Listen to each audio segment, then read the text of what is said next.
தமிழகத்தில் முன்பு தகுதியற்ற பலர் துணைவேந்தர்களாக நியமிக்கப்பட்டதாகவும் தமிழக முதல்வர் எந்த நெருக்கடிக்கும் ஆளாகாமல் துணைவேந்தர்களை நியமிக்க வேண்டும் எனவும் அண்ணா பல்கலைக்கழகத்தின் முன்னாள் துணைவேந்தர் பாலகுருசாமி வலியுறுத்தியுள்ளார். இதுகுறித்து அவர் வெளியிட்டுள்ள அறிக்கையில், தமிழக சட்டமன்றத்தில் சமீபத்தில் நிறைவேற்றப்பட்ட 10 பல்கலைக்கழக மசோதாக்களை ஆளுநரின் ஒப்புதல் இல்லாமல் சட்டமாக்கிய உச்சநீதிமன்றத்தின் தீர்ப்பு இந்திய உயர்கல்வி வரலாற்றில் ஒரு மைல்கல்லாகும். உச்சநீதிமன்ற தீர்ப்பின்படி பல்கலைக்கழக துணைவேந்தரை அரசே நியமிக்கலாம்.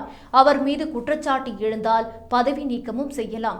பல்கலைக்கழக துணைவேந்தரை வேந்தராக இருக்கும் ஆளுநரே நியமிக்கும் நடைமுறை நாடு முழுவதும் பல ஆண்டுகளாக இருந்து வருகிறது. இது அரசியல் குறுக்கீடுகளால் ஏற்படும் ஆபத்தை தடுப்பதற்காக அமைந்தது. இந்நிலையில் காலமாக ஆய்வு செய்யப்பட்டு கொண்டுவரப்பட்ட முறையை திடீரென மாற்ற வேண்டிய அவசரம் என்ன என்று பாலகுருசாமி கேள்வி எழுப்பினார். மேலும் உச்சநீதிமன்றத்தின் தீர்ப்பு மாநில உயர்கல்வியின் அனைத்து அம்சங்களையும் சிதைத்துவிடும்.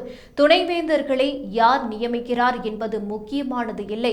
முந்தைய காலங்களைப் போல ஊழல், உறவினர்களுக்கு ஆதாயம் செய்தல், சலுகை காட்டுதல் ஆகியவை அமைந்துவிட்டால் தமிழக பல்கலைக்கழகங்களின் சுதந்திரம், நேர்மை பெருமளவு சிதைந்துவிடும்.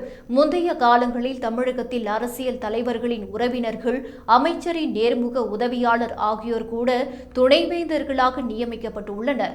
தங்கம் கடத்திய வழக்கில் திகார் சிறையில் 2 ஆண்டுகள் இருந்தவர் கூட துணைவேந்தராக நியமிக்கப்பட்டுள்ளார்.